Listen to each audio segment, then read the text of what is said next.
उसका निकाह यहाँ तो हुआ है, अभी अल्लाह के वहाँ भी उसका निकाह बाकी है। क्योंकि आज जो दूल्हा दुल्हन है उनके माँ बाप की फरमानी में उनको बहुत शौक था घोड़े पे बैठने का, उनको बैंड बाजे बजाने का, लेकिन माँ बाप के कहने से और हमारे जो ये ट्रस्ट चला रहे हैं उनकी मदद से जो आज जो निकाह हो रहा है वो निकाह अल्लाह ताला ने बहुत ही खुशी के साथ, हमारे नबी बहुत खुश हुए हैं। तो मैं सभी दूल्हा दुल्हन से मुबारकबादी पेश करता हूँ और ये भी कहता हूँ आप में कि आपने जो माँ बाप की इज्जत की है, माँ के पाँव के तले जन्नत है और बाप जन्नत का दरवाज़ा है। बाप आगे खड़ा हुआ है, आपने जो आज निकाह पड़ा हुआ है तो चाबी बाप के पास है, बाप चाबी खोलेगा तो आप जन्नत ही बनोगे। तो वो काम आपने किया है, अल्लाह ताला आपको बहुत बहुत कामयाबी दे और इस ट्रस्ट के जितने भी वफादार जितने भी काम करने वाले हैं उनको भी अल्लाह ताला हिम्मत दे। अब बात यह है, जो हज की बात आई है तो मैं थोड़ी हज की बात करूँगा, क्योंकि मेरे पहले समूह लगन की बात तो सब कुछ कर दी है लोगों ने।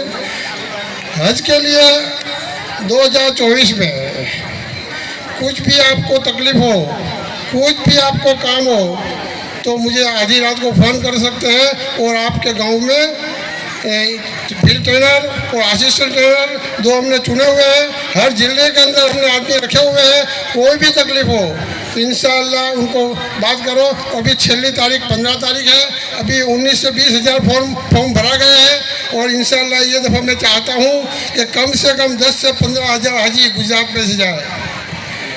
और वहाँ पे मैं खुद हाजियों की खिदमत के लिए गया था 2023 में। हाजियों को थोड़ी बहुत तकलीफ पड़ी है, लेकिन अल्लाह ताला ने फरमाया है जो हाजी हज को जाता है उसको तकलीफ नहीं होती, हज नहीं होती। तकलीफ के 5 दिन होते हैं। जो आप मीना में जाते हैं आपको बहुत तकलीफ पड़ती है, तो उससे आप थोड़ा सा भी मत डरिए, अल्लाह ताला के हुक्म पे चलिए। और वहाँ के लिए मैंने जो देखा है आंखों का अहवाल, वो आप 2023 में जो भी हाजियों को जो भी तकलीफ पड़ी है होटलों के अंदर, खेमा के अंदर, तो मैंने इंडिया गवर्नमेंट और गुजरात गवर्नमेंट से मैंने कह चुका है कि 2024 में मेरे एक भी हाजी को तकलीफ नहीं पड़नी चाहिए। और 2024 के अंदर मेरा हाजी कुछ भी मक्का मदीना में अगर कुछ भी हुआ, कोई वफात पाया, तो उसके वारिसदार को गुजरात गवर्नमेंट या सेंट्रल गवर्नमेंट उसके वारिसदार को तात्कालिक वहाँ पे भेजे। चौथा ये है जो 70 साल की उम्र में जो हज को जाते हैं, 70 साल की उम्र में, उसमें 2 जाते हैं, मियाँ बीवी जाते हैं, तो उसमें बहुत तकलीफ होती है क्योंकि किसी को हार्ट की तकलीफ से कोई तकलीफ हो गई, किसी को, तो उनके लिए मैंने सरकार से एक रजूआत की है कि आप एक आदमी इनका वारिसदार साथ में होना चाहिए। अभी 2 जाते हैं तो हम 3 के लिए मेहनत कर रहे हैं। चौथी बात यह है कि जब आप हज पढ़ने जाते हैं तो वहाँ पे खेमा में, जैसे मीना में है, मक्का में है, मदीना में आप गुम हो जाते हैं, तो वहाँ पे जो खिदमत करने वाले होते हैं उसके कैप के ऊपर लिखा हुआ होता है कि इंडिया।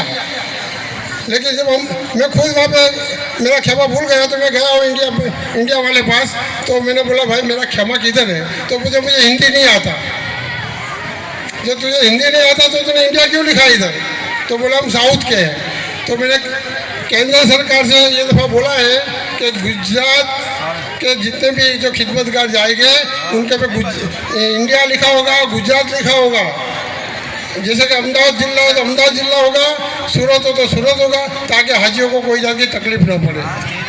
और ये दफ़ा इंशाअल्लाह आपकी दुआ से अल्लाह ताला ने मुझे जो ताकत दी है और मैं हाजियों के लिए जितना भी कम होगा ये भी करा सकूँगा।